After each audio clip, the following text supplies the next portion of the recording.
cɛkɔrɔba ni musokɔrɔbaw an ka bi ntɛnɛndonya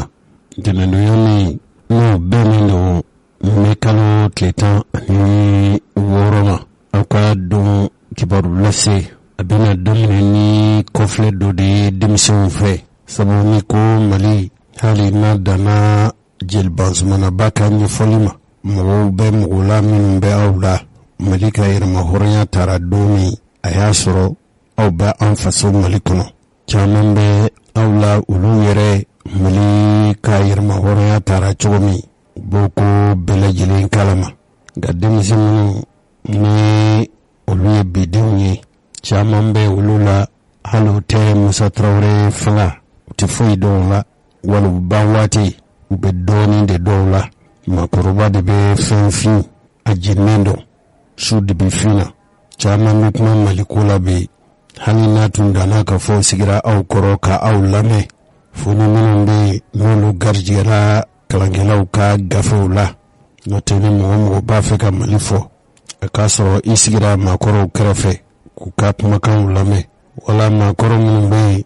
n'olu ye gafe sɛbɛn u ye kɔrɔlen sɛbɛn Mali kan fo ni y'o lamɛn kɛ nka denmisɛn ninnu bɛɛ ni tile tɛ maa minnu si tɛ san 40 bɔ ni ne y'a mɛn ka fɔ olu bɛɛ Modibo ko kuma fɔ hali min ye san 60 sɔrɔ u tɛ se ka bɛrɛ ni si fɔ Modibo ko la a kɔni tuma dɔ la a y'a ye a ɲɛna kɛ nka a tɛ se ka fɛn fɔ an minnu yɛrɛw bɛ n'anw ye Mali ka yɛrɛmahɔrɔnya tali san denw ye an fa Modibo bɛ bɔ fanga na waati min ni min ye san 9 wala san 10 sɔrɔ o yɛrɛ bɛ se ka dɔɔnin fɔ a la o de la ni ne denmisɛn ninnu tɔgɔ denmisɛn ninnu ye bi u da ka farin hali n'u bɛ kuma Modibo kan an fa Modibo tuma dɔ la i bɛ yɛrɛ ɲininka ninnu bɛ ka nin kuma minnu fɔ u y'a ta mini caman yɛrɛ b'u la u ye min mɛn ɲamɛ u b'o de lakali bɔlɔnfɛ kumaw kɔni n'o tɛ kabili Mamadu Konate ka se Modibo Keyitaw ma ka na se Musa Tarawelew ma Amadu Tumani Ture Alpha Umaru Konare Junkunda Tarawele Amadu Ayaw Ibrahim Boubacar Keita fo kana se an bɛ don min i n'a fɔ ko bi ni jamana mara kalifalen don min na bi n'o ye Asimi Goyita ye n'i b'a fɛ ka Mali ko faamu cogo ɲuman na f'i k'a ta a sun kɔrɔ a lakodɔnnen don k'a fɔ n'i ye farafinna tilebiyanfan jamanaw ta bi a bɛ fɔ minnu ma ko les États d'Afrique de l'Ouest jamana min ka bon ni jamana bɛɛ ye jamana kelen dɔrɔn de bɛ Mali ni bonya cɛ n'o tɛ an faso Mali ye jamana filanan de min ka bon ni farafinna tilebiyanfan jamana bɛɛ ye Mali den jamakulu jateminɛkɛlaw y'a jira k'a fɔ an bɛ waati min i n'a fɔ ko bi jatew bolila fɛn min kan o ye Maliden miliyɔn 20 hakɛ ye cɛw ni musow Mali sigikan ye fasoden kelen laɲini kelen ani limaniya kelen fasodenya na k'a daminɛ kabili san 300 yanni Nabila Isa bɛna dugukolo kan fo ka se 1980 san jamana faso sigi mara 5 a bɛ fɔ min ma empire ani royaume nin bɛɛ sigira an fa dugukolo kan ka bɔ Ghana na ka na Mali la ka taa Songoyi ka se Segu mara ma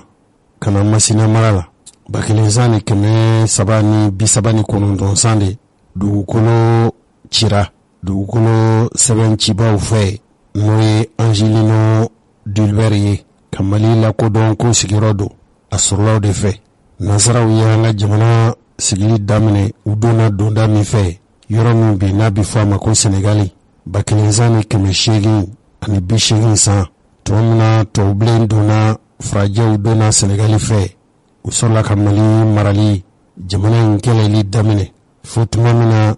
u nana yɔrɔ min n'u y'a tɔgɔ da ko Haut Fleuve o de nana kɛ koloni di Senegali o kɛra kabili utukalo 1888 san o laban de nana tɔgɔ da ko Sudan français tubabuw nana o marali daminɛ Faransi tulobilenw ka marali daminɛna kabili 1892 Septembre kalo tile 28 1958 nazaraw u nana ka ɲiningali kɛ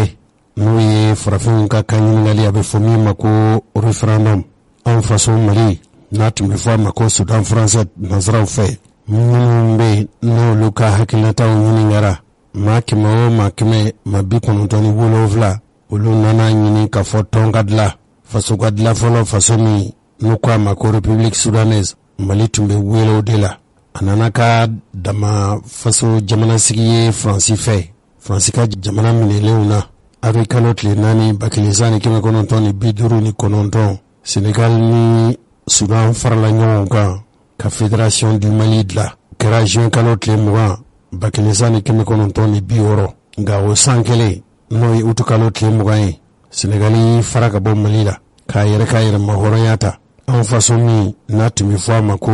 République Soudanaise septembre kalo tile 22 1960 an fa Modibo Keita ka jamana kuntigiya kɔnɔ u ye an faso Mali tɔgɔda kura la ko Mali. I n'a fɔ Sénégal tun ye i fosi ka bɔ Mali la. Mali yɛrɛ an b'a fɔ min ma ko constitution. An ko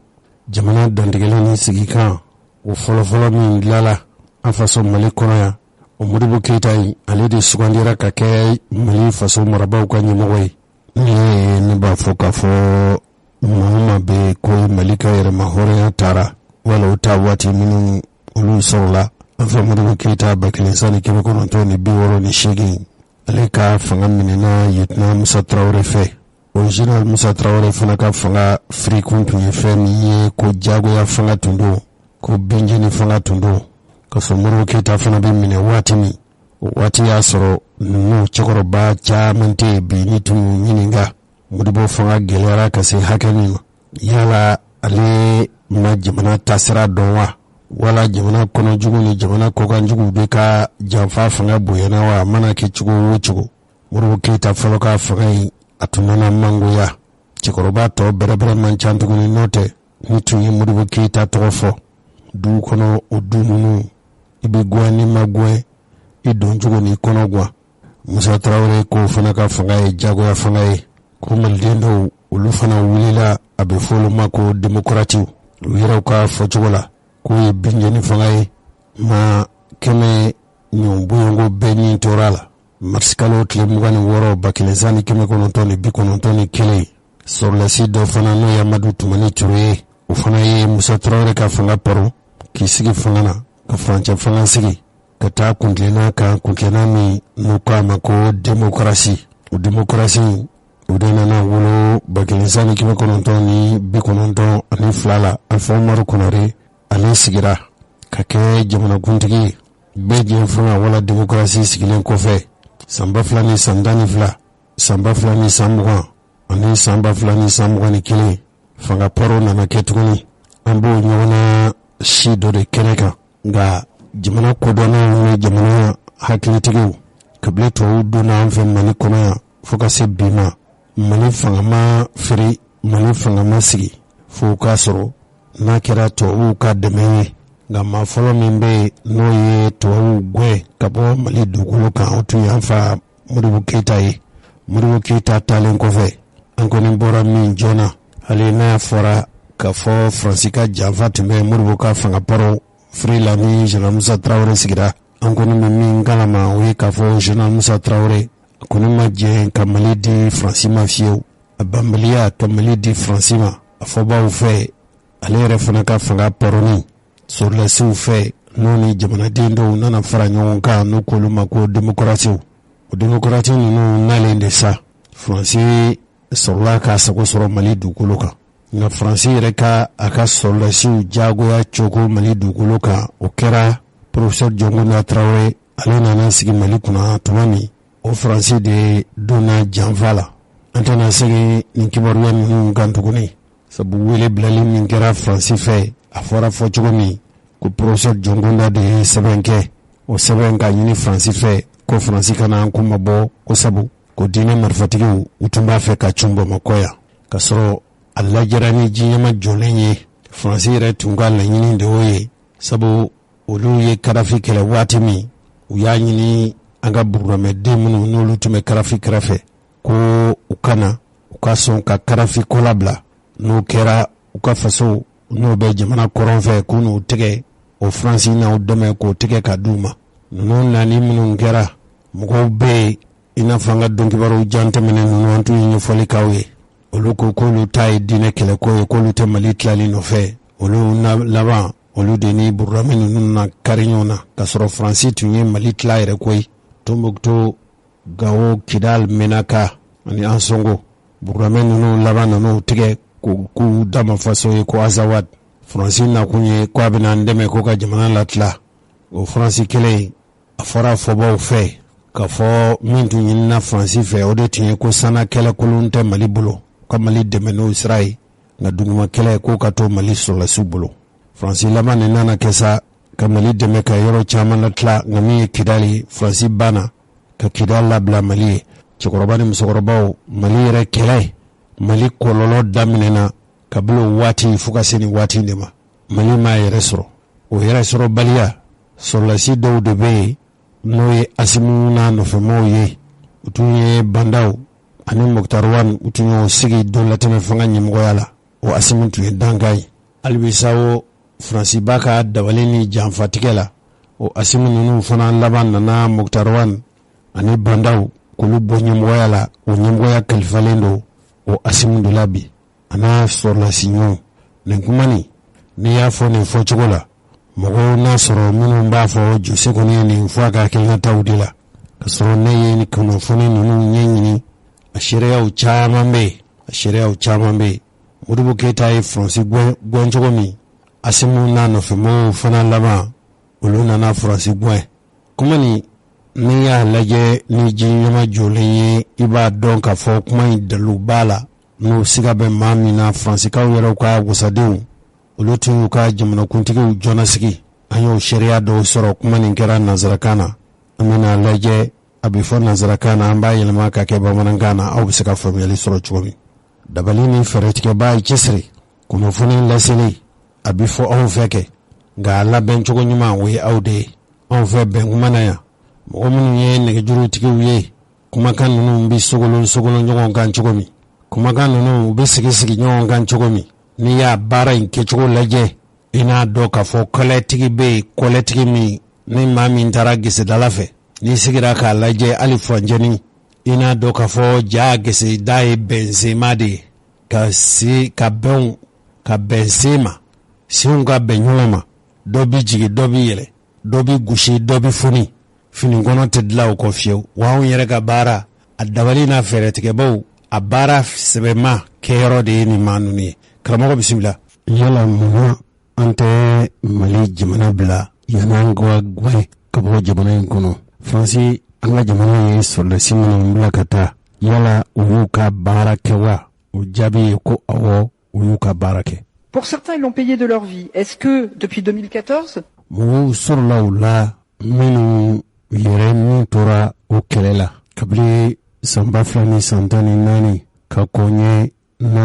an cunna ninnu fa dugukolo kan. Lorsque Serval s'est transformé en Barkhane, les dix... Tuma min na an ye kɛlɛbolo min bila ka taa san 2012 n'o yɛlɛmana n'o tun tɔgɔ ye Serval n'o yɛlɛmana ka kɛ Barkhane ye. Dirigeants politiques ont fait leur devoir. Ɲininkali min bɛ yen sisan yala Faransi politiki ɲɛmɔgɔw yala u y'u jɔ u jɔyɔrɔ la yala u y'u ka kɛta u y'u ka baara kɛ wa? La réponse est non. O jaabi ye ko ayi u y'u ka baara kɛ. Mali, nous avons fait tout d'abord des alliances avec des éléments armés du MNLA. An ye Mali kɔnɔ ye an ye jɛɲɔgɔnw jɛ dɔw labɛn ni MNLA mɔgɔw ye. MNLA dun ka kɛlɛ kuntun ye ka Mali jamana bɔrɔtɔ u ka yɛrɛma hɔrɔnya ta. Dentiste, puis avec deux milices, le Gatia et le MS. O ka sanfɛ an farala kɛlɛbolo dɔw kan n'o ye Gatia ye. Et finit par les abandonner les uns et les autres. Nous avons été incapables de répondre aux besoins sécuritaires des populations.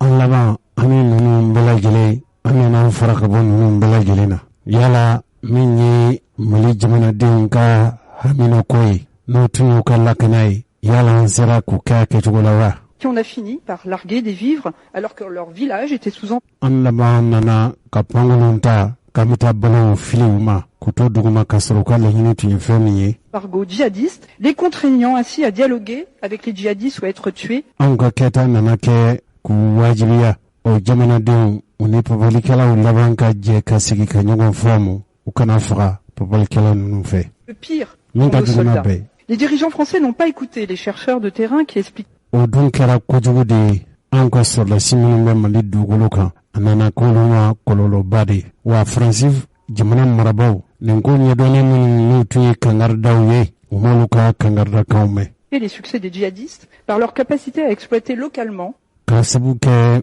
minnu kɛ bɛ ka marifa ta k'u bɛ diinɛ kɛlɛ kɛ Mali kɔnɔ olu ka dabalen n'u ka fɛɛrɛ ninnu bonyana kosɛbɛ. La somme de conflits sociaux, ethniques, familiaux, politiques. Fɔɲɔgɔnkɔ minnu bɛ jamana in kɔnɔ politiki ni kabila siraw fɛ o nana kɛ sabu ye sa. Jamais arbitré ni par la justice. K'a sɔrɔ u fɔɲɔgɔnkɔ minnu bɛ Mali dugukolo kan minnu bɛ n'olu tun ka ɲi ka o jalaw tigɛ ka kɛtɛw tigɛ o kɛtɛtigɛbaw ma kɛtɛ tigɛ ni tilennenya ye. Ni par l'État et faso fana ni jɔ a jɔyɔrɔ la. par la manne des trafics d'otages et de drogue. A laban nana kɛ mɔgɔw sɛgɛnni ni drogue feere u ɲɔgɔn nana ɲɛ Mali dugukolo kan. L'ex-chef d'état-major des armées, François Lecointre, an ka sɔrɔlasi daga ɲɛmɔgɔ kɔrɔ n'o François Lecointre ye. nous a toujours dit, lors de ses auditions, que cette guerre ne pouvait être gagnée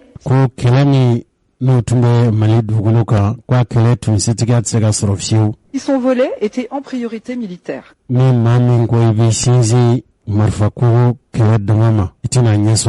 Que la politique du scalp, dont vous êtes si fiers,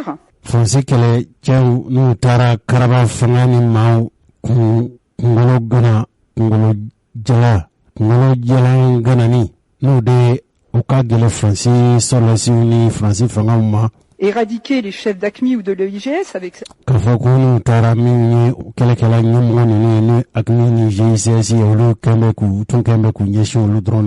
avait ses limites, que l'hydre avait plusieurs têtes et surtout se déplaçait sur le terrain.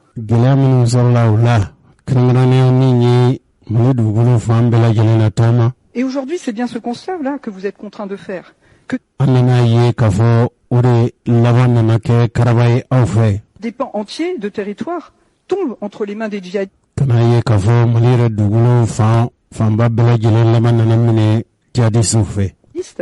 ou des trafiquants de toutes sortes et que la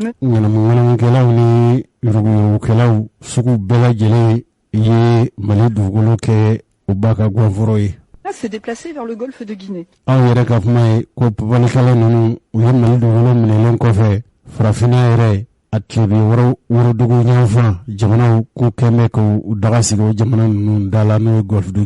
Tout cela vous a été dit depuis longtemps. Vous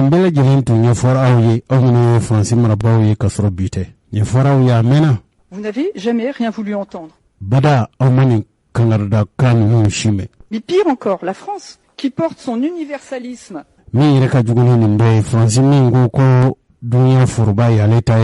C'est le résultat aujourd'hui, on le voit. C'est ce qu'on nous avons toujours dit depuis 5 ans. Mais pire encore, la France qui porte son universalisme.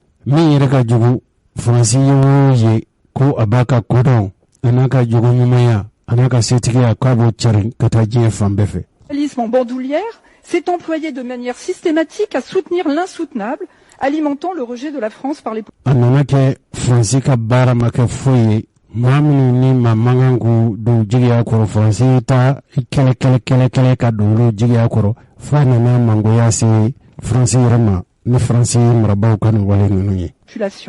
Au Mali, la France a soutenu à bout de bras le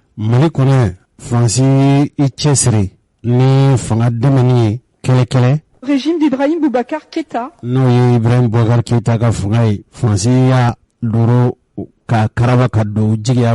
Miné par la corruption, c'est la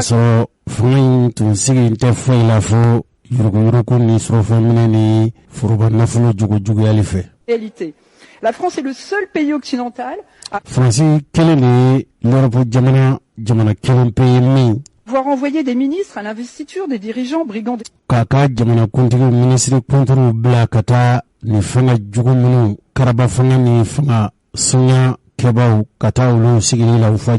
Mandat inconstitutionnel à Conakry et à Abidjan.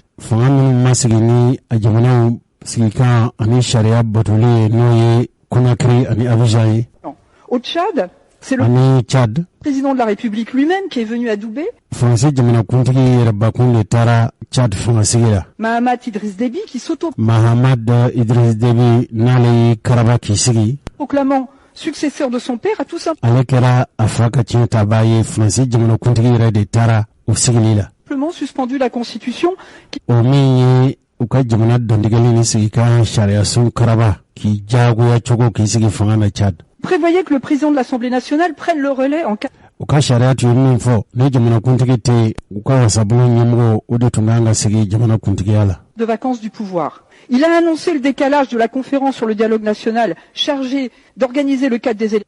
hali Chad jamana kan u yɛrɛw tun kan ka sigi ka fɔ minnu kɛ ka bɛn ko la jamana kuntigi kura min sigira Chad u y'o bɔ a dɔgɔ kɔrɔ k'o bɔ a ma pewu Je n'ai pas entendu Paris faire le moindre commentaire. ma an ka jamana kuntigi simi ka fɔ ko baara min bɛ ka kɛ ko ti bɛn En juin 2021, le juin kalo san 2021 président de la République nous annonçait déjà, il semble avoir oublié, jamana kuntigi tun ye ɲɛfɔli kɛ an wasadenw ye a kɛra i n'a fɔ a tun ɲinina de wa le retrait de Barkhane et son remplacement progressif. a ko Barkhane bɛ bɔ Mali dugukolo kan ko Barkhane laban bɛna yɛlɛma ka na ni kɛlɛbolo wɛrɛ ye Par la montée en puissance de la force Takuba, dont le n'o ye Takuba sɔrɔlasiw ye cœur du dispositif devait être basé à Gao et Ménaka. a fɔra k'a fɔ o kɛlɛbolo n'o ye Takuba ye ko olu ka kɛlɛdaga bɛna sigi Gao ani Menaka 6 mois après, c'est à l'implosion même de kalo wɔɔrɔw kɔfɛ sa Takuba que nous assistons. Takuba- Face à cette bérésina, Takuba yɛrɛ o sigili ko a kɛra o bɛ kɛ wa o tɛ kɛ wa le président de la République et vous-même, monsieur le Premier ministre, jamana kuntigi Macron ani e yɛrɛ jamana marabolo ɲɛmɔgɔba bɛ récusez complètement l'idée d'un échec français au Mali. aw bɛ ka ban ka jɔnkala fɔ aw ka dɛsɛ Mali dugukolo kan aw banna k'o dɛsɛ de kofɔ Et on nous sert à nouveau un narratif vide kuma min b'aw da n'o tɛ bila n'o y'aw ka ɲɛfɔli cogo ye de toute substance. ni dalu foyi t'a la La semaine dernière, l'Élysée a affirmé devant les journalistes que le quinquennat dɔgɔkun tɛmɛnen ɲɛfɔli kɛnɛ dɔ sigira kunnafonilasilaw ye aw tun bɛ min fɔ la d'Emmanuel Macron Emmanuel aurait Macron. revisité les fondamentaux de la relation entre la ko min ye Faransi ani farafin jamana ni ɲɔgɔn cɛ sira bɔcogo ko yɛlɛma bɛna don la France et le continent africain, refonder le logiciel, permis un a ye aw ka donsenw falen a y'aw ka donsen falen koyi aggiornamento, y compris concernant les opérations militaires, pas moins. hali On voit le min résultat. Alors, hali min ye aw ka kɛlɛfɛɛrɛw ye bɛɛ ɲɛ b'a jaabiw la pɛnpɛrɛnw deux questions. Où en est le passage de relais dont on nous annonçait dès l'été yala o ɲininkali min bɛ ne fɛ sisan aw tun b'a fɛ Barkhane o bɛ bɔli min kɛ Mali dugukolo kan n'a tun bɛ falen ni kɛlɛbolo min ye 2021 qu'il était soi-disant acté depuis dans le mois entre n'aw tun y'a ɲɛfɔ k'a fɔ aw bɛna baara ninnu kɛ a bɛ furancɛ janbɔ bi la France et l'Algérie. Est-ce que la détérioration récente des rapports entre la France et l'Algérie, après qu'Emmanuel Macron ait cru bon de s'interroger publiquement dans un échange minnu bɛ yen n'olu ye dɛmɛbaw ye i n'a fɔ Algérie Emmanuel Macron yɛrɛ a da ye falakɔnɔ bin tigɛ ka lagosi kuma dɔ fɔ Algérie jamana ma avec les jeunes sur le fait de savoir s'il existait une nation algérienne, ka ɲininkali kɛ yala Algérie jamanadenya jamana dugukolo halalaya yala o bɛ yen wa avant la colonisation française, yanni tubabuw tun bɛna Algérie dugukolo kan yala Algérie tun ye jamana ye jamana min tun bɛ yen wa rend plus compliquée cette coopération. o nana kɛ sababu ye min ye Faransi ni Algérie cɛ gɛlɛya kosɛbɛ Par ailleurs, vous misez maintenant tout sur le Niger. Quand aw b'a fɛ ka sɔrɔlasi minnu bɛ Mali dugukolo kan aw ko k'a bɛ o sɔrɔlasi ninnu ta ka t'u bɛɛ la aw hakilina bɛ jamana min na bi o ye ka an ka sɔrɔlasiw donni ka taa Niger dugukolo kan les populations, le président Mohamed Bazoum investit à la suite de ce qui reste une fraude électorale jamana ka jamana min jamana kuntigi sigili yɛrɛ a ma kɛ ni jɛlenya ye a kɛra faga namara fanga sigilen ye constatée, preuve à l'appui, et fragile. dalu yɛrɛ b'o la koyi Vous ne dites pas non plus un mot sur la présence américaine, alors que Washington fournissait jusqu'ici à l'opération Barkhane de précieuses... hali min yɛrɛ ye lamɛrikɛnw ka dɛmɛ minnu kan ka taa ka sɔrɔlasi minnu zɛgɛrɛ minnu tun bɛ Mali dugukolo kan n'o kan ka taa bila Niger dugukolo kan aw ma ɲɛfɔli wɛrɛ kɛ o fana la capacité de renseignement et de surveillance. bɛɛ dun y'a dɔn k'a fɔ anw ka kɛlɛ tɛ ɲɛ an bolo farafina dugukolo kan fo n'a kɛra lamɛrikɛnw ka a ladɔnniya kibaruya ni kɛlɛ fɛɛrɛw la notamment grâce à ses drones et ses avions spécialisés.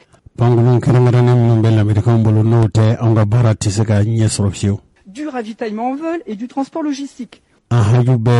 Femna pangulum gangu domin ko lasi amma ani dabali fere mun ganga tiga fe o fere no kala tiga fani mami mise gande mo fere o tiga lila we l'Amérique on ka panguluye. Nous avons besoin des Américains. Sans renseignement, rien n'est possible. Anga haju be l'Amérique on no lu man la dunia kele fere la dugulo kan seka foike. Sans ravitaillement en vol, nous sommes beaucoup moins agiles. Comment ni l'Amérique on ka pangulum de pangulum ma haju no fo ndoni anga barati soro fiu. Réagissent les Américains. Vous ne nous en parlez pas. Américain bena koke chogo mi ataka fo fanyi. Chorani musokorbo amani nimbe fokunye auye kumina. Ode kafo anga jamana tunkelendo Fransi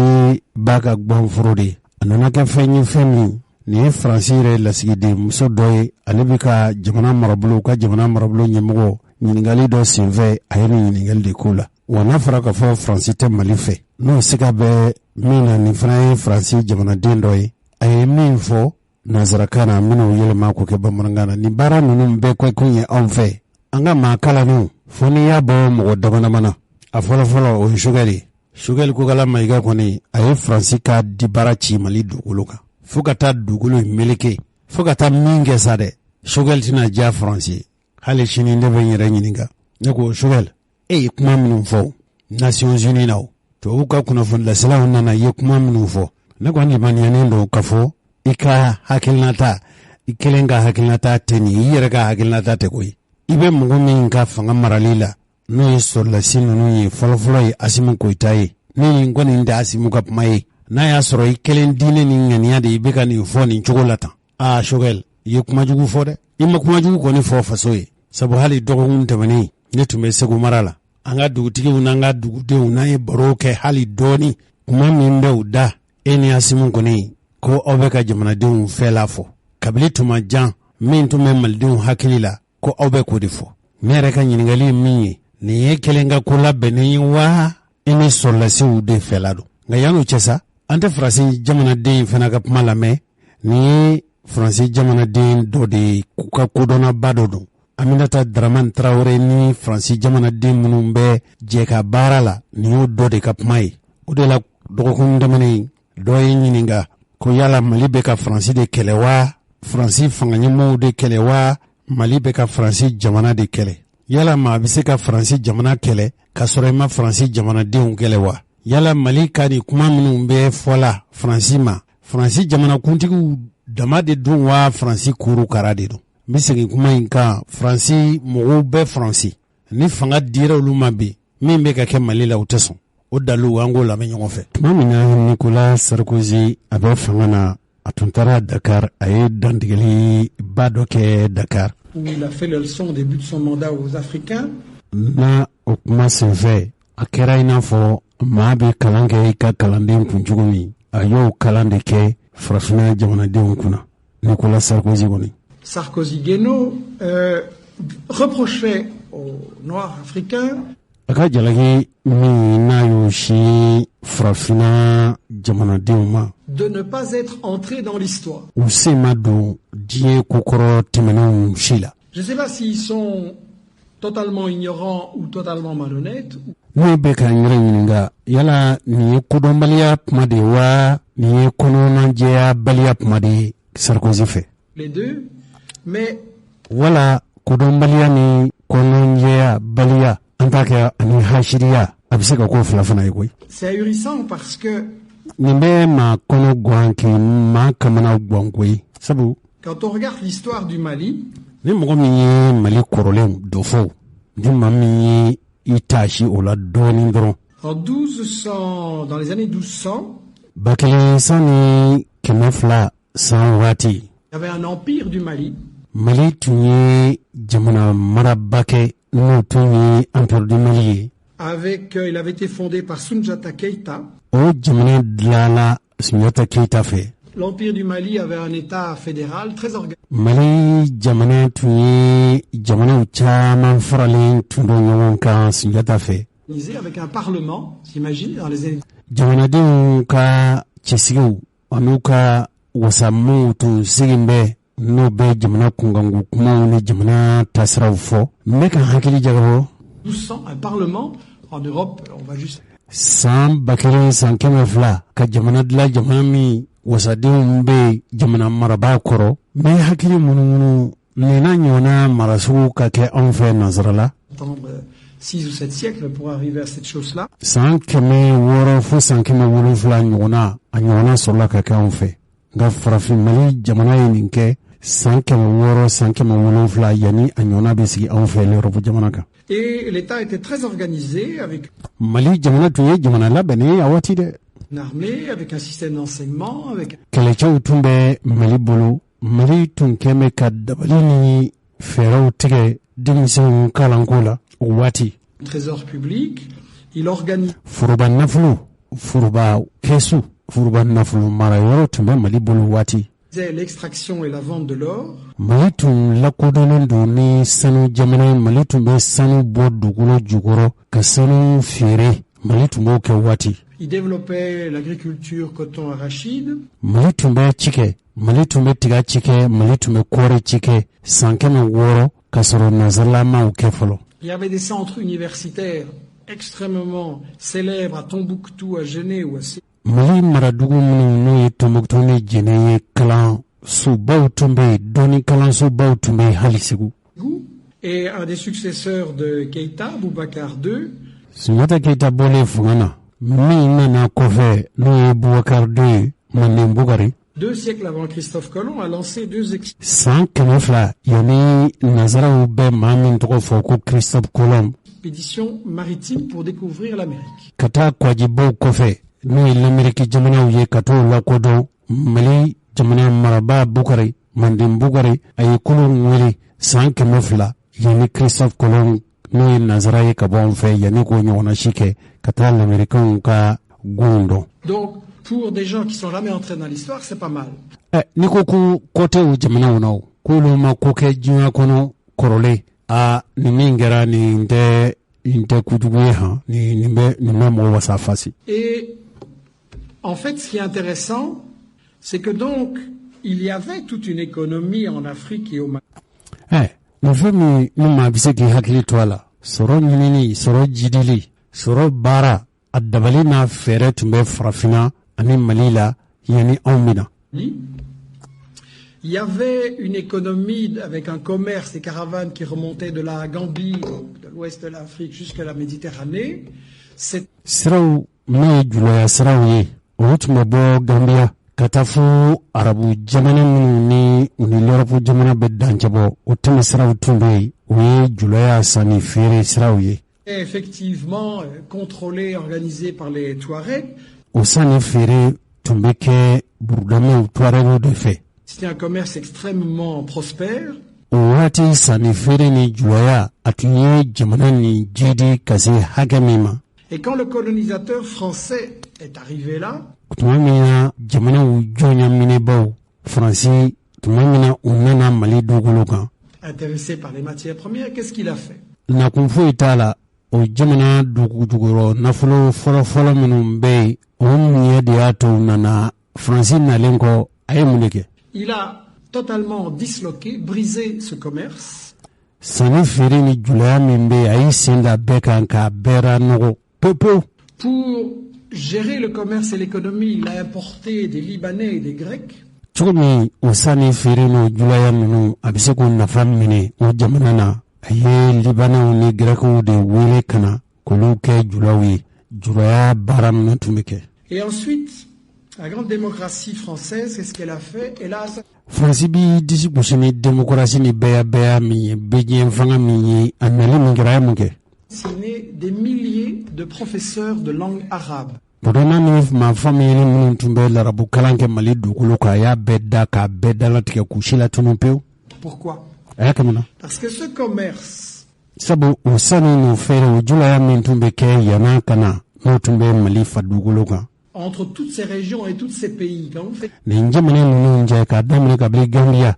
ka yɛlɛn ka taa fo Algérie ni Tunisie ninnu na furancɛ minnu bɛ u ni l'Europe jamana kɛ o sani feere n'o julɔya min bɛ kɛ a y'i sen da o de kan. le commerce, vous avez besoin d'une langue que tout le monde comprend. wa ni dun ye a kan jateminɛ cɛkɔrɔba ni musokɔrɔbaw ne taara famana bɛ n'i bɔra Bamakɔ i bɛ taa Segu n'i bɔra Segu i bɛ kunda bila kan n'i sera Sinzana gare la i bɛ fara i ɲuman fɛ i bɛ taa Fala kɔnɔ n taara dugu dɔ la yen ko famana maa ma fama da ka dugu dɔ dutigi tɛ yen gatigi tɛ yen min tɛ labukan mɛn min ma kalan kɛ min ma silamɛya kalan kɛ bon ne taara an ka dugu dɔw kɔnɔ hali kɔsa in na an balimamuso dɔ a ko k'a b'a fɛ a b'a ye a fɔ k'a b'a fɛ ka ji di a silamɛ dɔw ma sabu a fɔra ye ko n'i ye ji di balobaa ma o baraji i n'a fɔ kɔlɔnsen ko a nafa ka bon kosɛbɛ dɛ maa min y'a baara kɛ hali salen kɔfɛ maa dama maaw bɛ ji min o kɔlɔn in na i bɛ ala ka nɛɛmafɛnw balo a baraji b'i sɔrɔ nin fɔlen ne ye hakili jagabɔ ka Demba Sisoko k'a wele Segu jamana ka Segu mara la dugu dɔ bɛ yen ani Kɔnɔbugu cɛ bɛ taa kilo 30 kilo 40 fo kilo 50 hakɛ la nka dugu in ka bon nka ji t'u bolo an taara kɔlɔnsen hali kɔlɔn in sen na foraji in sen na ka se ji ma nka fo ka se nin yɔrɔ in na an bɛ taa pɔmpe dilan ni ala sɔnna ma dɔgɔfo in na wala dɔgɔfurancɛ natɔ an bɛ taa pɔmpe ninnu sigi a kɛra o dugu kɔnɔna ye o dugu dɔ bɛ yen ko Ngolo faso yirana ne na o tigiw ye ne wele malidenw ne b'a fɛ ka kuma dɔ fɔ aw ye n'a ma bɛn mɔgɔ min ma ko ne dalen k'i dalen tɛ ne ka kuma na hali n'an tilala dɔnkibaru la ni ye ne wele n bɛ taa dugu yiri la kɔlɔn janya fɛ fali de bɛ siri juru la a bɛ ji sama fali o kɔrɔ ye ko mɔgɔw bolo tɛ se ka ji sama ka bɔ kɔlɔn kɔnɔ ala n'a dunya fɛ wallahi soma wallahi dugulamu a ka ca ni mɔgɔ 300 ye a jama kɔntɔn ka ca ne ma jate ala ko tiɲɛ nka n ye muso min ye ne ma muso ye hijabu tɛ muso min na kunnabiri muso min kunkolo melekelen tɛ denmisɛnnin fara maakɔrɔ kan ne m'a ye ne ma masi ye nka hali ji ɲuman min ta tɛ olu fɛ n b'a bisigiya k'a fɔ nin ye Segu mara dɔrɔn de Mali fan tɔw bɛɛ bi ten ji ɲuman min ta bi sɔrɔ dugu min kɔnɔ a man ca dɛ fo minnu sera ka dɔ k'u yɛrɛ ye wala ala ka jɔnw sera ka taa dɛmɛ minnu kɛ i n'a fɔ dɔgɔ jan tɛmɛnen an taara yɔrɔ min ni ala sɔnna ma hali n'a sera ka kɛ bi dɔnkibaru la kɛ an b'a kɛ n'a ma se ka kɛ bi sini aw b'a lamɛn ninnu ko u mago bɛ ji de la arabukan dunankan tɛ Mali kɔnɔ dɛ n'a bɛ maa min ɲɛna k'a fɔ arabukan fɔli n'i taara Tɔnbɔkutu ko arabuw bɛ yen malidenw bɛ yen arabubilenw don ne y'a ye Tɔnbɔkutu ne y'a dɔw ye Nara ne y'a dɔw ye Ɲɔrɔ mun ye tɛ Ɲɔrɔ sɛrifukɛ n ko sulaka de don arabu de don nka n'i taara Tɔnbɔkutu arabuw bɛ yen i ɲɛ bɛ arabu minnu na Algérie i ɲɛ bɛ arabu minnu na Maka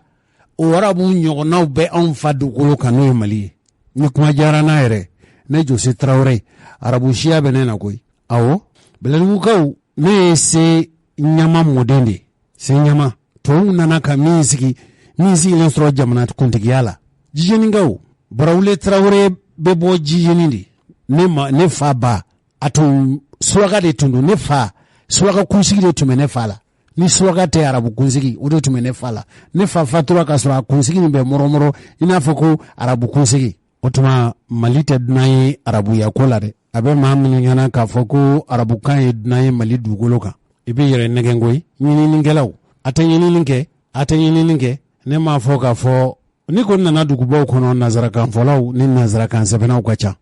nka n'i taara an ka burusi kɔnɔ min bɛ se ka sɛbɛnni kɛ arabukan na o ka ca dɛ alimami tɛ yen wala ka dɔgɔ min tɛ se ka arabukan fɔ min tɛ se ka arabu sɛbɛnni kɛ o ka dɔgɔ dɛ Mali ka forobakan sɛbɛnnikan tun ye larabukan de awɔ Kanku Musa taara Makan a bɛ na don min a ye arabu dɔnnikɛlaw de cɛ ka bɔ Makan ka na n'o ye hali n'i taara an faso kɔrɔnfɛla la k'a daminɛ ka bili Mopti ka yɛlɛn ka taa n'i kɔni taara Tɔnbɔkutu kɔni tɛ o nin tun ye kuma ye dɔrɔn an bɛ ka min fɔ maa minnu b'a fɔ k'a fɔ arabukan ye dunan ye Mali dugukolo kan a tɛ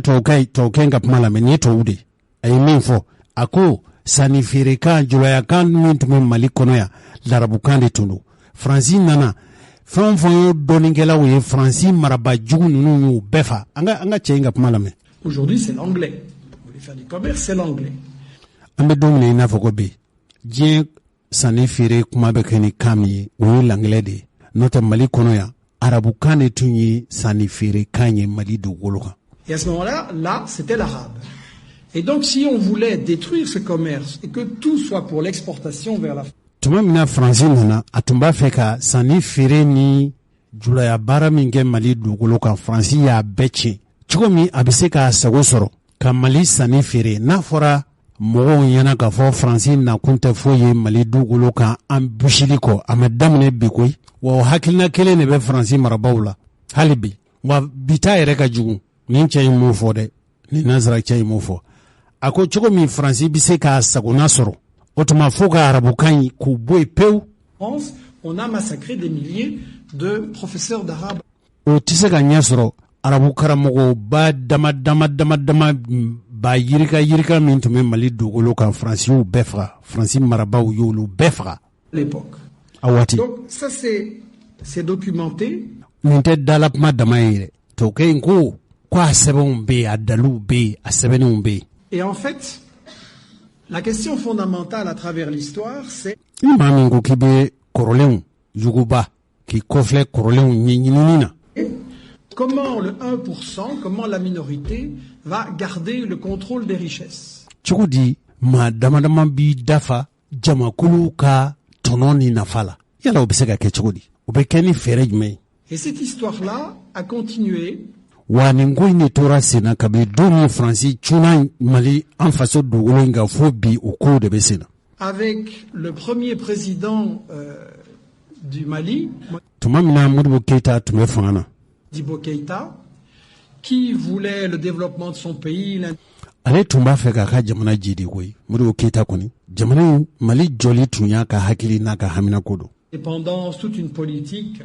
Dabali ni fɛɛrɛ o fɛɛrɛ kan ka tigɛ min tun b'a to Mali bɛ jidi Modibo Keïta tun ka hamina ko fɔlɔ tun don. Et panafricaine, comme on dit, comme il y a le panarabisme. Wa Modibo Keïta farafina joli tun b'a kɔnɔ farafina ni larabula cɛ o dilali tun b'a kɔnɔ. Et qu'est-ce que la France démocratique a fait avec Modibo Keïta? Faransi min n'ale ko ka dakun ye bɛɛ y'a ye bɛɛ jɛ lafasa ye a ye mun kɛ ni Modibo Keïta ye? Je l'ai dit. Il faut le redire constamment autour de soi. Elle a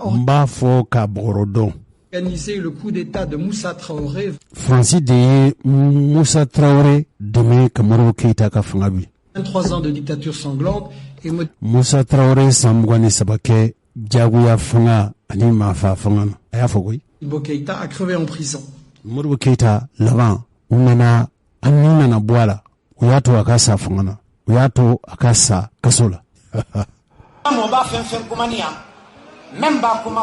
Awa cɛkɔrɔba ni musokɔrɔbaw nin tɛ Jose ka kuma ye dɛ nin ye Faransi dɔɔninkɛbaa ba dɔ de ka kuma ye a lakodɔnnen don n bɛna an balimamuso ɲininka o sabu a n'ale delila ka baro kɛ siɲɛ caman tuma dɔ la yɛrɛ mɔgɔ minnu bɛ yen o de y'a to n bɛ k'a fɔ aw ye Faransi bɛɛ tɛ Mali jugu ye dɛ ayi nin ye Faransi jamanaden dɔ de ka kumakan ye nin cogo la a y'a fɔ nazarakan de la an bɛna a wele an bɛna baro kɛ ni Ala sɔnna ma.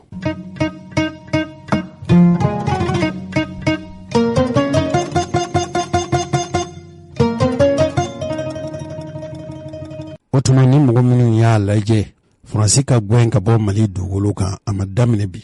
waati n'a ban bi koyi Modibo Keïta ko k'ale ye Faransi gɛn k'u gɛn ka bɔ Mali dugukolo kan ko nka ale salen kɔfɛ an ka maa kalannen dɔw de bɛ Faransi sago ɲini k'u gɛngɛ Mali kɔnɔ n'o kuma ma bɛn maa min ma i b'a sɔrɔ e nin b'a la ni maa min kɛra Faransi marabaa ye k'a daminɛ kabini De Gaulle ka waati fo ka se bi ma maa o maa nana olu b'u ka jamana de makaran nka an ka Mali marabaaw yala olu ka baara de ye jamana makaranni ye wa nin kuma kelen de bɛ Choguel da koyi n'a ta kɛra dalakuma gansan ye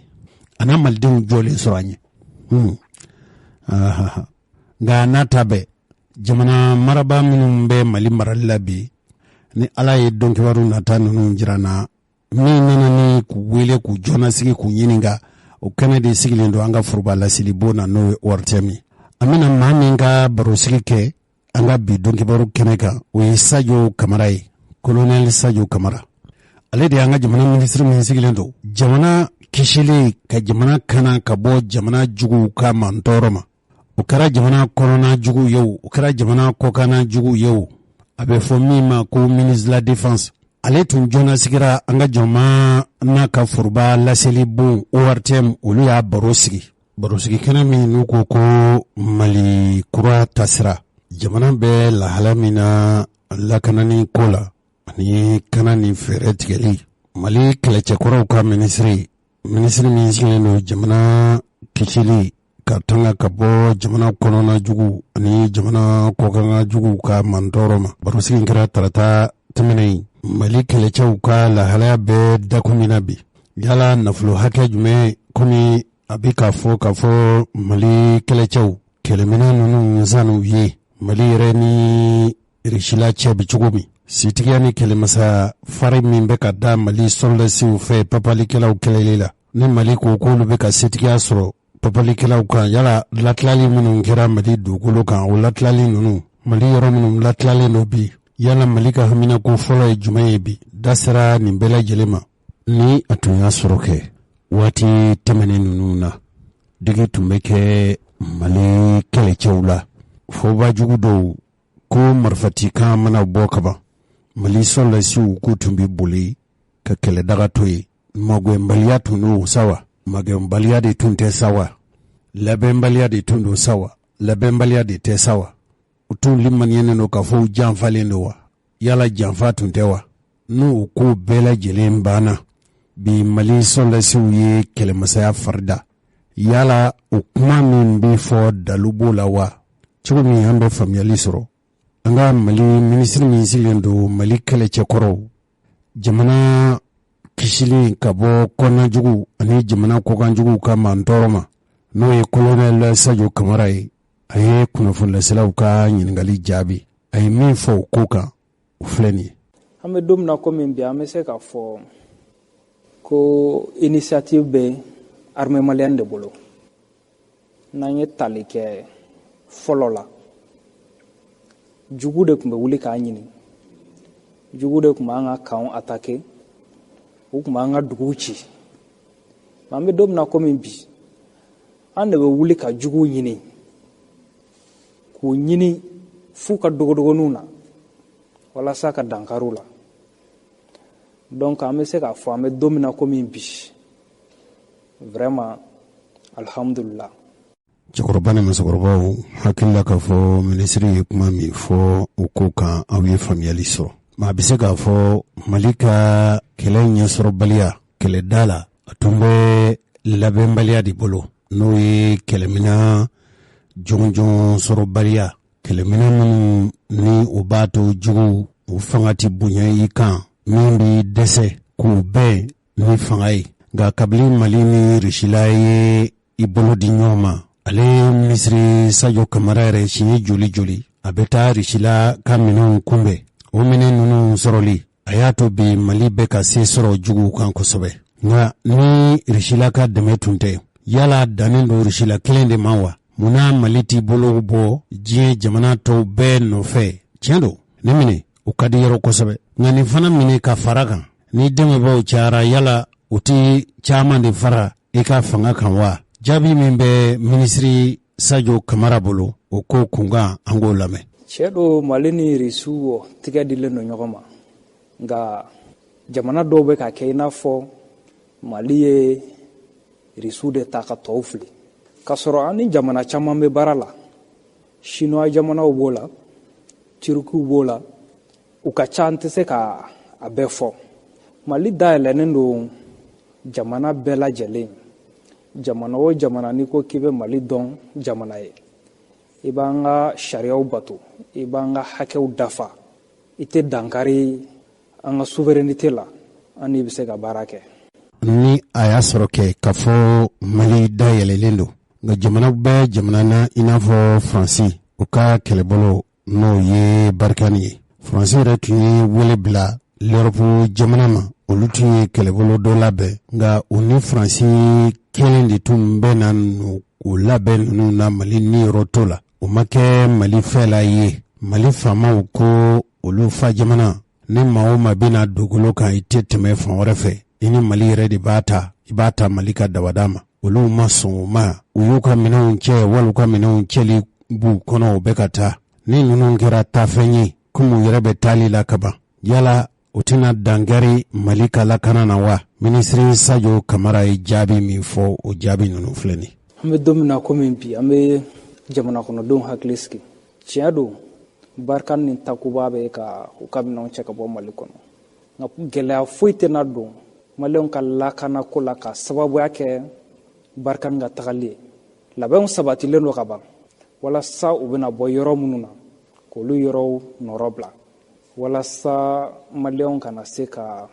gɛlɛya sɔrɔ u tagalen kɔfɛ. Sisan Lesi ka dɛmɛ kɔni kɛra dɛmɛ ye min tɔnɔ diɲɛ ɲɛ b'a la malidenw bɛɛ ɲɛ b'a la nka kuma cayalen don Wagner Mali kɛn bɛ ka Risi labila a ka sago kɛ wariw de bɛna sara Risi ye minnu b'u nin di i bɛ wari saraw ye k'u ka i ka dugukolo latila Risila ka sɔrɔlasiw ka kuma cayalenba de don hali minnu kɛra tafɛn ye n'a da sera olu ma n'o ye Barkan ani Takuba ye olu ko k'u bɛ Mali dugukolo bila ko sabu a sabu de ye olu tɛna jɛn n'a ye a tɛna bɛn olu ma olu ni Risila sɔrɔlasiw ka baara kɛ ɲɔgɔn fɛ Mali dugukolo kan minisiri ka jaabi Sadio Kamara an k'o lamɛn. Kuma bɛ caya Risiw ka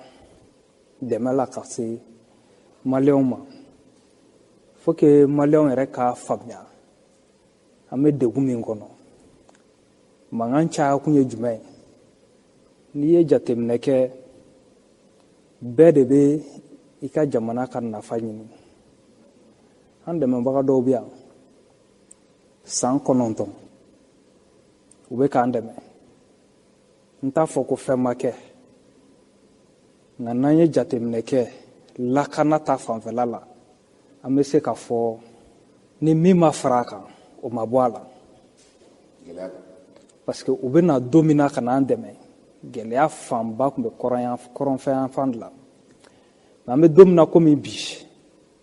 gɛlɛya bɔra kɔrɔn fɛ ka na camancɛ bolo la sisan an bɛ se k'a fɔ a bɛ Mali fan bɛɛ bon Risiw nalen kalo damadamani bɛɛ lajɛlen bɛ seereya la ka fɔ hali ni kɛlɛ ma ban an bɛ ka se ka se sɔrɔ juguw kan donc mankan caya kun o y'a dɔ ye walasa ka an ka jamana tɔgɔ tiɲɛ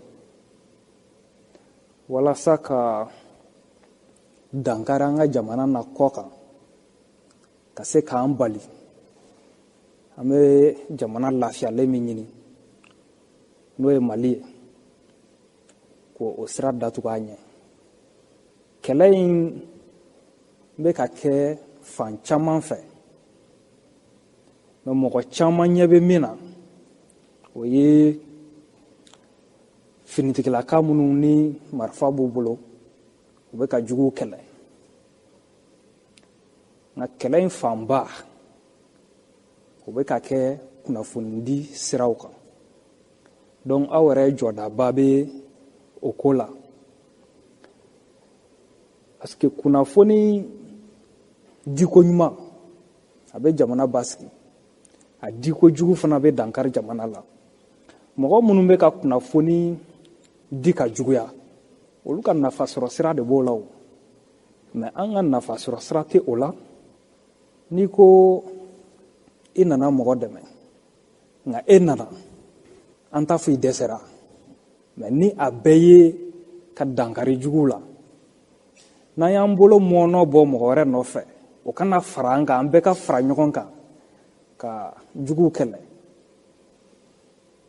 ne ɲɛ tɛ o problème yɔrɔ la dɛ nka n bɛ fɛ ka min fɔ ka da o kan jamana fɛn fɛn bɛ n'an dɛmɛ tiɲɛ don an bɛ nafa sɔrɔ a la nka o fana ka nafa b'a la jamana si tɛna Mali dɛmɛ fu la jamana si donc ni an ye dɛmɛbaga wɛrɛ sɔrɔ an na min bɛ kɛ sababu ye mankan bɛ ban ni mankan banni tɛ olu arranger jagoya ye kuma cayali ye. Cɛkɔrɔba ni musokɔrɔbaw b'a dɔn k'a fɔ aw bɛɛ lajɛlen ye kibaruya in mɛn o ye murako ye an ye ɲɛfɔli caman kɛ seereya minnu sɔrɔla ye ka bɔ an ka jamana finitigiw yɔrɔ hali jamanadenw fana u ka seereyaw fanga bonyana mɔgɔw yɔrɔ sɔrɔla k'a fɔ an ka jamana sɔrɔlasiw u taali min kɛra Mura ni juguman ɲini a kɛra baroni ye Mali sɔrɔlasiw k'o tɛ tiɲɛ ye. O tuma tiɲɛ min b'a la an tɛ minisiri Sajo Kamara an t'ale lamɛn jango an bɛ bɔ kunba na ten sa. Bisimila. N y'a fɔ aw ɲɛna k'a fɔ kɛlɛ in bɛ ka kɛ niveau caman de la. Misaliyala n y'a fɔ marifa bɛ minnu bolo n'o y'an finitigilakaw ye an b'an ka kɛlɛ la. Kunnafoni di la kɛlɛ bɛ ka kɛ o niveau fana na ani droit de l'homme o niveau 3 don. An bɛ Mura bila o kɛlɛ ninnu de kɔnɔna la fo mɔgɔw k'a faamuya san 9 minnu bɛ k'an dɛmɛ an ma f'u ma fɛn kɛ dɛ mais Mura ta ɲɔgɔnna a ma deli ka kɛ. Donc pour que diɲɛ mɔgɔ kana seereya la k'a fɔ k'u tun bɛ yan nka u kɔnɔ jɛlen tɛ kɛlɛ in na an ka baara ɲuman u b'o lagosi k'o lakari k'an ka jamana tɔgɔ tiɲɛ ka ɲini ka dankari an ka jamana na kɔ kan walasa ŋaniya ɲuman bɛ minnu na k'an dɛmɛ k'olu la décourager. Cɛkɔrɔba ni musokɔrɔbaw ala kodɔnna bi ka fɔ tuma dɔ la Faransi laban a nana u bɛna Mali dugukolo bila o dugukolo bilali de bɛ senna nka kɔsa in na maa dɔw su donnen yɛrɛ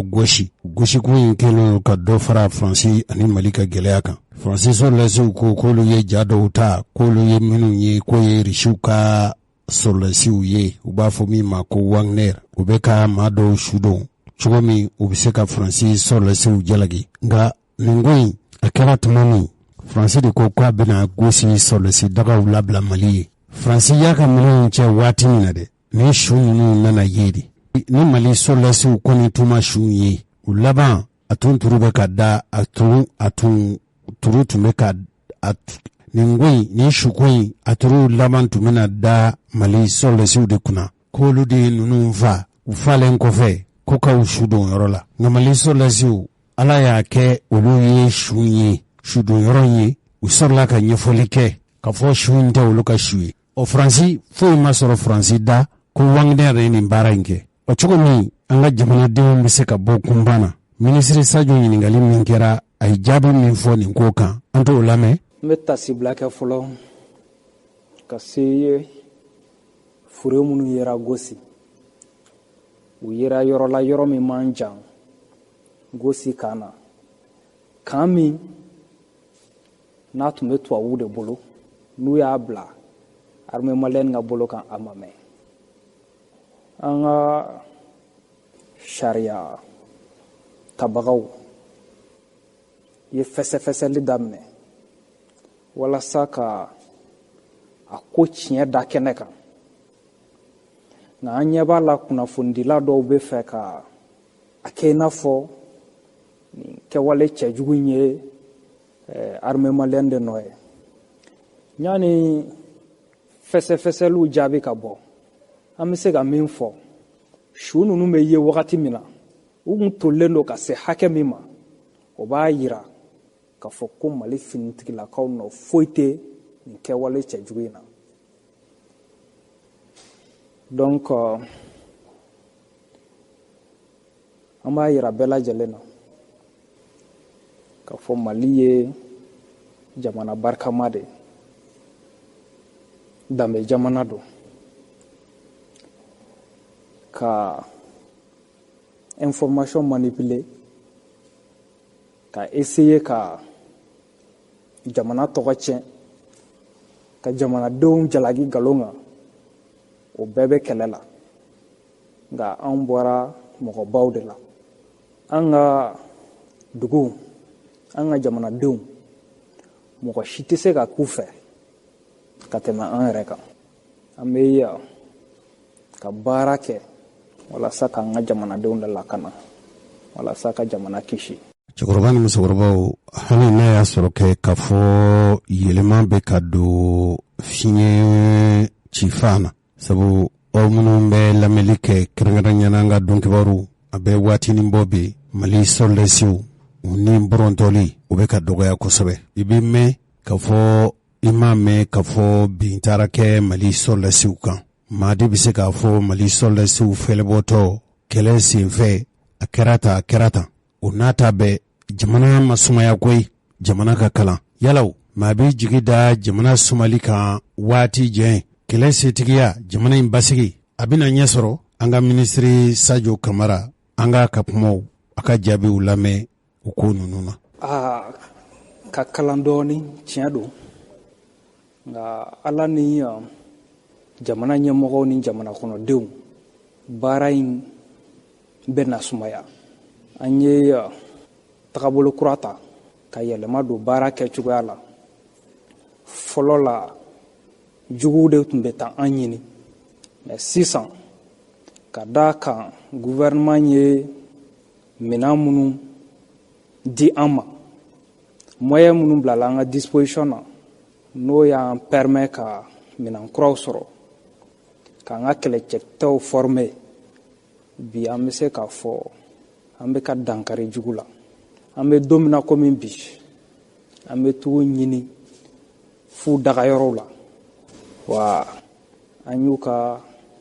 u dagayɔrɔ caman ci an ye minɛn caman minɛ o la an bɛ don min na komi bi u tun kɛlen ka gɛrɛntɛ siri dugu dɔw kan an sera k'o dugu ninnu lafiya bi fana minnu tun bɔr'u sigiyɔrɔ la ka sababu kɛ nin gɛlɛya ninnu ye a caman bɛ ka segin o sigiyɔrɔ la. cɛkɔrɔba ni musokɔrɔbaw aw yɛrɛw ko ŋunu tɛ san sɔrɔ ni juru tɛ sɔrɔlasiw bɛ kɛlɛda la kɛ n'a tun y'a sɔrɔ a tun bɛ fɔ fɔlɔ la mali sɔrɔlasi daga kunturu papalikɛlaw bɛ taa daminɛli kɛ ka mugu kɛriw an ka sɔrɔlasiw kan u ka sɔrɔlasi dagaw sɔrɔlasi kanw kɔnɔ kɛlɛ bɛ tiɲɛ u bolo dɔw b'u yɛrɛw ɲini n'o dɔgɔyara bi kosɛbɛ a kɛra i n'a fɔ an ka sɔrɔlasiw bɛ ka kɛlɛ cɛmasaya fari u bɛ k'a da dɔɔni dɔɔni nka bamananw ko maa man farin i jigi de ka farin yala minisiri Sadio Kamara jamanadenw ka jɔda bɛ mali sɔrɔlasiw ka kɛlɛmasaya fari da in na wa se sɔrɔli jamana in bɛ se ka basigi cogo min an ka minisiri Sadio Kamara an ka jaabi lamɛn o kuma ninnu na tuma min na kunnafonilasenaw y'a ɲininka.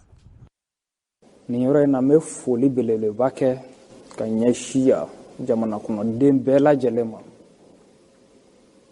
an bɛ don min na komi bi n'i y'a ye a bɛ fɔ ko armée malienne maliyɛnw de sɔnna u sɔnna ka jɛ ka fɛn hakɛ dɔw kɔ ka gɛlɛya dɔw kun walasa minɛn bɛ se ka d'a ma nka minɛn sɔrɔli o t'a bannen ye dɛ nin kɛlɛ in kɔnɔna la an mago bɛ kunnafoniw na kunnafoni ɲumanw n'an ye jateminɛ kɛ jugu fɛn fɛn bɛ dankari la Mali la jugu fɛn fɛn bɛ ka maliyɛnw bɔnɛ u ni na u bɛ tɛmɛ maliyɛn dɔw de la u bɛ tɛmɛ dugu dɔw de la ka se k'aw ka nin kɛwale cɛjugu ninnu kɛ donc a ɲininen don maliyɛn bɛɛ lajɛlen fɛ u k'an dɛmɛ ni kunnafoni sira ye. cɛkɔrɔba ni musokɔrɔbaw an ka dɔnkibaru tɛmɛnen ninnu tun y'a jira u la k'a fɔ mali ni risila ka jɛɲɔgɔnya ma daminɛ bi modibo fanga waati mali ni jamana minnu tun ka di kosɛbɛ o tun ye Yugoslavie ninnu ye hali tuma dɔ la Moscou tun b'a la kosɛbɛ risila tun b'a la nka mali ni risila ka dɛmɛ fanba o kɛra Musa Tarawele ka fanga waati sabu Musa bɛ bɔ fanga na tuma min mali sɔrɔdasi jalatigibaw caman tun ye kalan kɛ risila komi risila ni mali ka ɲɔgɔn dɛmɛ ma daminɛ bi mun de y'a kɛ olu minnu olu ye furancɛ fanga in tabaw ye mun y'a kɛ u y'a lakuraya maa yɛrɛ bɛ se k'a fɔ hali Ibrahim Boubacar Keita a taara fo Moscou. Mun de ye Mali balan Risila la ka sago jamana dɔw kan? O Risila yɛrɛ o ni Mali ka ɲɔgɔn dɛmɛ waleya de nana mangoya ta ka se Mali ma. Yalaw Mali ni Risila cɛ bi cogo di? Jɛɲɔgɔnya in danfara jumɛn b'a ani dɛmɛbaa caaman cɛ? Colonel Sadio Kamara ka jaabi filɛ. Bamako ni Moscou ka tigɛdiɲɔgɔnya ma daminɛ bi kabini lawale don. Bamako ni Moscou ka tigɛdiɲɔgɔnya kɛlen don jɛlenya kan, ladiriya kan. Wa fɛn don fɛn min ma daminɛ bi, wa fɛn min don a bɛ an jamana fila bɛɛ ka hakɛ sabati. Jugu kɛlɛli hukumu kɔnɔna la an ye tigɛdiɲɔgɔnya in kurakuraya walasa an bɛ se ka an disi da terorisiw kɔgɔ la. Donc irisiw ka dɛmɛ hali gɛlɛya kɔnɔna la u jɔlen don, wa mɔgɔ bɛ se ka a jigi fa u la. An bɛ don min na komi bi an bɛ se ka fɔ an wasalen don ni irisiw ye ka sɔrɔ an tun ma tigɛdiɲɔgɔnya in kurakuraya. Tiɲɛ don an dɛmɛbagaw kun ka ca, mais gɛlɛya kɔni tun bɛ yan. An y'an bolo mɔnɔbɔ irisiw nɔfɛ, wa u y'an jaabi. U bɛ k'an dɛmɛ ka minɛn d'an ma, u bɛ k'an dɛmɛ k'an ka mɔgɔw former, wa u bɛ k'an dɛmɛ fana k'an ka minɛnw dilan. Parce que kabini lawale la minɛn minnu b'an bolo a fanba bɔra olu de fɛ yen. An bɛ se k'a fɔ kabini nin tigɛdiɲɔgɔnya in kɔni kurakurayala nafa yera la ni anw yɛrɛ ma fɛn min fara nin tigɛdiɲɔgɔnya in kan ma da la n'an na fɛn bɔ o la. Cɛkɔrɔba ni musokɔrɔbaw n b'a dɔn k'a fɔ n'a y'a sɔrɔ hami ko bɛ aw la Mali ka yɛrɛkun sɔrɔ cogo di Mali kɛlɛ bɛ se ka ban? An tɛ minisiri lamɛn. Bi an bɛ se k'a fɔ ko alhamdulillah gouvernement ye moyen bila armée ka bolo kan ani maliyɛnw ka dɛmɛ. Bi an bɛ se k'a fɔ an ka kɛlɛkɛcɛw labɛnnen don minɛnko ta fanfɛ, kɛnɛya ta fanfɛla la, wa formation militaire yɛrɛ ta fanfɛla la, walasa ka jɔ maliyɛnw jigi kɔrɔ i n'a fɔ kabini lawale la u bɛ k'a kɛ cogoya min na. N'o kɛra kɛfɛn ye kɛ cogo min ɲɛ bi sɔrɔ a la, yala Mali marabaw hali n'a y'a sɔrɔ fanga bɛ sɔrɔlasiw yɛrɛ de bolo kɛ, yala u yɛrɛw ye dabali ni fɛɛrɛ tigɛ k'a di kɛlɛcɛw ma kɛlɛda la min b'a to u bɛ se ka se sɔrɔ wa? Minisiri ka kuma jaabi o filɛ nin ye. An dalen don a la k'a fɔ an finitigilakaw ka wuli ka jɔ dɔrɔn tɛ se ka nin kɛlɛ in ban. Walasa kɛlɛ ka ban, tiɲɛ don an kan ka juguw kɛlɛ ka d'a kan gouvernement yɛrɛ ye sécurité kɛ a ka priorité numéro 1 ye. Nka fo maliyɛnw ka da la u k'u jigi sɛmɛ u ka gouvernement na k'a dɔn k'a fɔ ko gouvernement de bɛ se ka u dɛmɛ, olu yɛrɛ bɛ se ka lafiya sɔrɔ cogoya min na, Mali yɛrɛ bɛ se ka bɔ nɔgɔ la cogoya min na. Walasa an ka se k'o kɛ, fo an ka sɔn ka yɛlɛma don an ka tagabolow la, ka sariyaw ta, sariya minnu tuma dɔw la u ka gɛlɛn mais n'a nafa bɛ se jamana ma, ka yɛlɛma don an ka baarabolo n'an ka baara tagabolow la, walasa an bɛɛ lajɛlen hakili bɛ jamana lafiyalen min na, n'an bɛ fɛ k'o di an den n'an mɔdenw ma, Mali min ni diɲɛ bɛɛ bɛ ɲɛbɔ a fɛ, an bɛ se k'o sɔrɔ cogoya min na. Jamana jɔdala kɔlɔsilikɛlaw k'u to o baara la tuma dɔ la jɔdala kɔlɔsi n'o ye jamana dugu jɔdala kɔlɔsiw ka ɲi nka n'i ye kɛnɛ to jugu bolo a bɛ se ka kɛlɛ fari da a labɛnnen kɔfɛ nka ni fɛlɛbɔ fanga fana bonyana a b'a to juguw tɛ labɛn ɲɛ sɔrɔ o dabali n'o fɛrɛ b'u bolo wa an ka minisiri lamɛn. an bɛ don min na komi bi an bɛ se k'a fɔ ko initiative bɛ armée malienne de bolo n'an ye tali kɛ fɔlɔ la jugu de tun bɛ wuli k'a ɲini jugu de tun b'an ka camps attaquer u tun b'an ka duguw ci an bɛ don min na komi bi an de bɛ wuli ka juguw ɲini k'u ɲini f'u ka dogodogoniw na walasa ka dankariw la donc an bɛ se k'a fɔ an bɛ don min na komi bi vraiment alhamdulillah. cɛkɔrɔba ni musokɔrɔbaw an kɔni sera ka kuma minnu sɔrɔ minisiri Sajo Kamara ka baro la a kɛra sabu ye bi Mali kɛmɛ ka fari min da o ye n'an dɛmɛ n ka wara la a k'a sɔrɔ a kunkolo bɛ n yɛrɛ bolo n'o dun kɛra bɛɛ i dɛmɛba wajibi don a b'i bonya Mali a n'a dɛmɛbaw kɛrɛnkɛrɛnɲɛna min ye Rusi de u ye dege karamɔgɔ minnu bila ka na Mali sɔlasiw dɛmɛ a ye ninkura don Mali sɔlasiw la a ko k'ale dalen don Mali sɔlasiw ka setigiya sɔrɔli la waati nata ninnu na don dɔ na se papalikɛla ninnu fanga na ban sabu kɛlɛ dabali ni fɛɛrɛ minnu bɛ ka tigɛw fɛ ka sabu kɛ hali malidenw kɛ bɛ ka u yɛrɛw minɛ bi k'u jigi da u ka sɔrɔlasiw kan hali n'a y'a sɔrɔ gɛlɛyaw b'u dala kɛ a ko malidenw sɔnna ka gɛlɛyaw kun hali n'a y'a sɔrɔ haminako ka ca ka dɔw bila ka caman bila cogo min b'a to Mali sɔrɔlasiw u n'a lafɛrɛ jantoli min n'o ye jamanadenw kɛ bɛ ka jantoli min ta ka Mali sɔrɔlasiw sɛgɛrɛ bi Mali sɔrɔlasiw bɛ se k'u ka kow tilaw yɛrɛw ye hali kɛlɛ binna sɔrɔlasi dɔw kan magoɲɛ fɛlɛ ani kɛlɛbolo min kan ka wuli ka taa o wuli minɛ ni wuli fɛrɛ bɛ Mali sɔrɔlasiw bolo bi ka sɔrɔ a bɛ waatinin bɔ bi n'o ɲɔgɔnna si tun kɛra fo Mali ka wele bila dɛmɛbaa dɔw de ma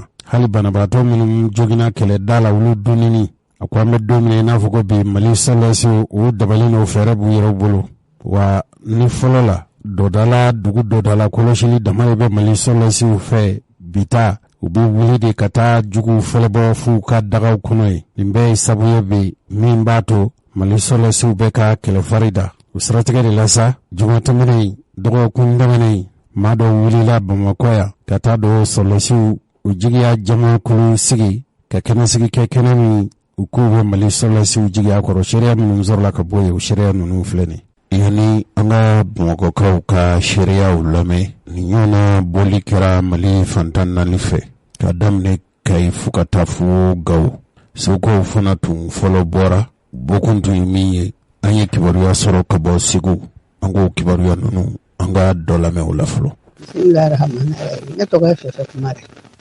Segu yan an bɛ Ala fɛ an b'a kɛrɛfɛ an bɛ sɔrɔdasiw fɛ ba kɔ ni ba ɲɛ k'a ta Segu gosi n'a gɔngɔ bɛɛ la wolomuso bɛɛ bɛ sɔrɔdasiw fɛ wa Ala k'aw dɛmɛ an bɛ min ɲini Ala k'o d'u ma an ye ɲɔ folo an bolo ka to tobi ka d'u faw ma Ala n'o barika kosɔn wallahi Ala t'u to kɔfɛ u k'u bolo fila kɔrɔta bɛ Ala bolo an y'u kalifa masa ma n'o ye Alahu ye inshallah Ala b'u dɛmɛ na Ala subhanahu anw tɛ fila kɔni an b'a Ala kɔ an b'a kɛra kɔ an b'u kɔ n'u bɛɛ yɔrɔ yɔrɔ anw bɛ wolomuso bɛɛ don Segu kan bɛɛ de don koyi muso bɛɛ a hakili bɛ yɔrɔ yɔrɔ min na n'i taara yen k'a ta kɔlɔn na ka bɛn ne bɛ yaala bɛɛ la wa bɛɛ ko sɔrɔdasiw bɛɛ ko sɔrɔdasiw Ala ka barika don a la Ala ka barika don a la Ala ka barika don a la a bɛ fɛn min ɲini Ala fɛ Ala k'o d'a ma ka sini kɛra de ka laban ko ɲuman di minnu taara Ala an bɛ dugawu k'u ye Ala k'u dayɔrɔ suma minnu jogin bɛ Ala ka kɛnɛya d'u ma minnu cɛsiri mɛ u kana siran dɛ u mɔ kɛ u ma siran u faw ma siran u baw b'u siran min kan Ala k'u dɛmɛ Ala k'u dɛmɛ Ala kɛra k'u dɛmɛ. An ye kibaruya min sɔrɔ ka bɔ Segu ka kɛmɛ an fɛ Bamakɔ yan lajɛ min kɛra an ka jamana ka furuba laseli bon ORTM olu fana ye maa dɔw ɲininka a kɛnɛ kan nka bamanankan laselaw olu ye min fɔ bamanankan na filɛ. An hakilina ye fasoko de an ka jamana bɛ an b'an ka souveraineté sɔrɔ cogo minnu na an ka jamana bɛ k'an yɛrɛ ta ye c'est-à-dire an ka jɔ an yɛrɛ ye mɔgɔ kana c'est-à-dire souveraineté tɛ fɛn ye pour que mɔgɔ wɛrɛ kana i tagabolo yɛrɛ i la quoi i ka k'i yɛrɛ ye quoi an b'o de ɲini an ka jamana ko la. Min bɛ ka kɛ bi ne ka hakilina na a ka ɲi parce que jamana ka ɲɛtaga o y'an bɛɛ ka ɲɛtaga de ye quoi ni jamana taara ɲɛ an bɛɛ de bɛ taa ɲɛ i y'a faamu bon n'o o ko wulila a da sɔrɔ i ye handicapé ni moyen b'i bolo ka na a kɛnɛ kan na i ka yira comme quoi jamana kanu fana bi i dusukun na quoi. Anw bɛ yan bi sɔrɔsiw de nɔfɛ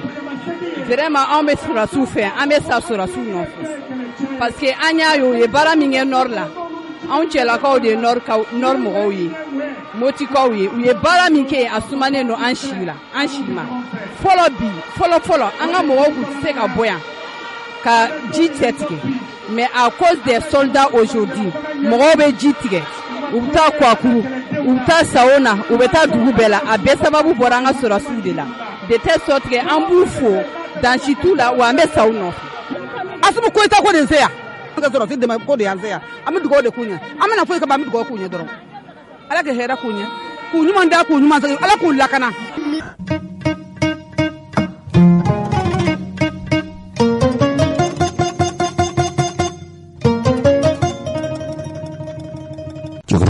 musokɔrɔbaw hali n'a y'a sɔrɔ ka fɔ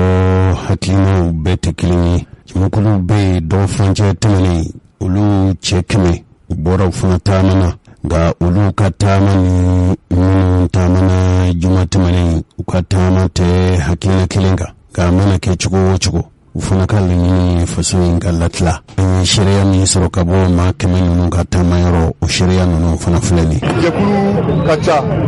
a bɛ fɔ min ma ko personne morale association ni parti olu b'a la personne physique fana b'a la wele kɛra bɛɛ na ni yɛrɛ de donc k'a fɔ ko jɛkulu ye déterminé don o t'a la. ayiwa sauvons le Mali a kɔrɔ a bɛ se k'i da don o la bamanankan na ka fɔ limanaw ye. ka Mali bɔ gɛlɛya kɔnɔna la parce que an bɛ gɛlɛya de kɔnɔ embargo in an b'a accepter don min an kun sigilen tɛ n'a ye k'a fɔ ko Ukraine ni Russie bɛna se ɲɔgɔn ma Ukraine ni Russie selen ɲɔgɔn ma a ye fɛn bɛɛ lajɛlen gɛlɛya taji gɛlɛyara balo gɛlɛyara fɛn bɛ yen n'a bɛ mago ɲa hadamadenya la a bɛɛ gɛlɛyara Maliens tɛ se k'a kun ka se hakɛto dɔ ma o de kama an bɛ fɛ u ka fɛɛrɛ kɛ embargo in ka wuli ka ban kan. Dramé e sifin jɛkulu tɔn caman ɲɛmɔgɔ ye i cɛsirilen don kosɛbɛ yala embargo in daminɛ ka na bin na yala aw k'o retour à l'ordre constitutionnel kɔrɔ ye jumɛn ye. gafe dɔ de bɛ Mali mara i n'a fɔ wolosɛbɛn o ye constitution ye o de ko président n'a bɛ sigi élection de bɛ kɛ k'a sigi a yamaruyalen tɛ mɔgɔ si kan marifa ka ta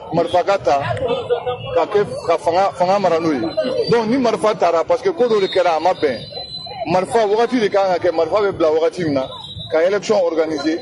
jamanadenw bɛɛ lajɛlen hakilina ye mɔgɔ min ye k'o ta k'o bila u ka jamana mara donc ko marche bɛna daminɛ n'an sera yen fɛ an b'a tɔ ɲɛnabɔ n'Ala sɔnna. a fɔra bɛɛ b'a dɔn k'a fɔ gɛlɛya bɛ jamana kɔnɔ nin wagati in na yala n'a fɔra ko retour à l'ordre constitutionnel o fana tɛna fiɲɛ don an ka ko la wa. fiɲɛ foyi tɛ don a la ni Ala sɔnna.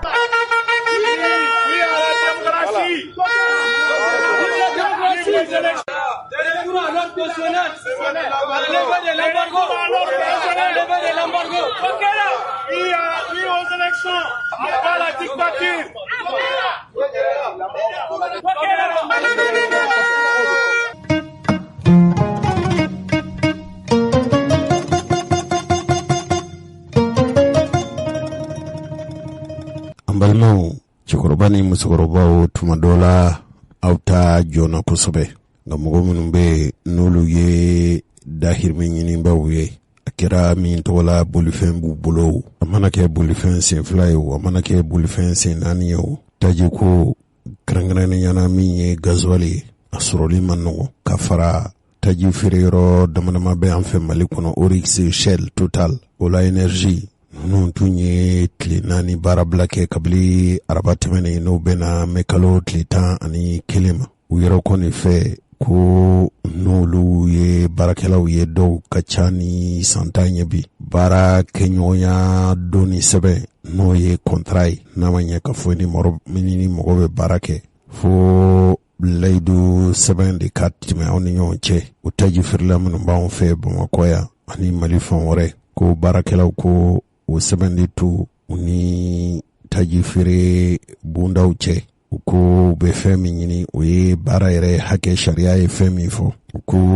u bɛna baarabila kɛ n'u ka hakɛ ma d'u ma sabu kabili nin kalo in tile 11 bɛɛ dun b'a dɔn ka fɔ bi ye kalo tile 16 ye u ko n'u ka hakɛw ma d'u ma ko u bɛna tile 4 baarabila fana kɛ u b'o tile 4 baara min na ko n'u ka hakɛw ma d'u ma k'u bɛna tile 5 baarabila fana kɛ olu yɛrɛ ka fɔcogo la mɔgɔ b'olu fɛ min bɛ baara kɛ taji feereyɔrɔw la a ka ca ni dɔw ta bɛ san 15 bɔ dɔw yɛrɛw bɛ san 10 bɔ hali bi olu ma ta baarakɛla ninnu fɛ mobilitigi minnu bɛ yen ni olu bɛ taji san gɛlɛya bɛ olu da la ni maa min taara taji san yɔrɔ ninnu na bi i bɛ gɛlɛyaba sɔrɔ wa hali Mali kɔnɔ yan taji dɔ bɛ yen n'a bɛ fɔ ma gasoil o sɔrɔli ka gɛlɛn bi kosɛbɛ nka Mali sɔrɔ ɲɛɲinikɛbaw tɔgɔlasoba min bɛ yen ani Mali fanga ɲɛmɔgɔw k'u bɛ ka dabali ni fɛɛrɛ tigɛ an tun y'a jira u la dɔgɔkun tɛmɛnen dɔgɔ furancɛ tɛmɛnen k'a jira k'a fɔ gasoil dɔ bɛ ka donni ka bɔ Laginɛ ka don Mali kɔnɔ cogo min an bɛ faamuya sɔrɔ Mali sɔrɔ ɲɛɲinikɛbaw tɔgɔlasoba min bɛ yen a ɲɛmɔgɔba a ɲininkara an ka jamana kunnafoni lasebaaw fɛ ko taji min donna o sɔnɔgɔya min bolo dalen don faamaw fɛ ani olu yɛrɛw fɛ u ye min fɔ o filɛ nin groupement fila bɛ yen nɔ Mali la u b'a fɔ GPP ani GMPP ani ETA ani ONAP ani douane u ye hakilijagabɔ kɛ k'an ka lajɛ ka an bɛ tɛmɛ yɔrɔ min na kɔrɔlen an ka kura wɛrɛ fara kan i n'a fɔ Mauritanie ou Laginɛ plus précisément an ka taa produit pétrolier ɲini olu jamanaw ka renforcement k'a la kalo tɛmɛnen tile 28 an taara Conakry ani ONAP directeur ani autorité rencontré yen nɔ k'a ɲini u bolo u ka fɛɛrɛ kɛ ka yamaruya di an ka tɛmɛ u ka installation fɛ parce que fo yan anw bɛ dépend trader de la an bɛ produit san trader de fɛ mais an yɛrɛ bɛ fɛ san ka bɔ o hukumu kɔnɔ ka produit san mɔgɔw bolo ka na n'a ye Conakry an ni autorité guinéen bɛɛ n'a ka disposition talen don pour que o produit bɛ continuer ka na État yɛrɛ y'i sen don a la u bɛ k'an dɛmɛ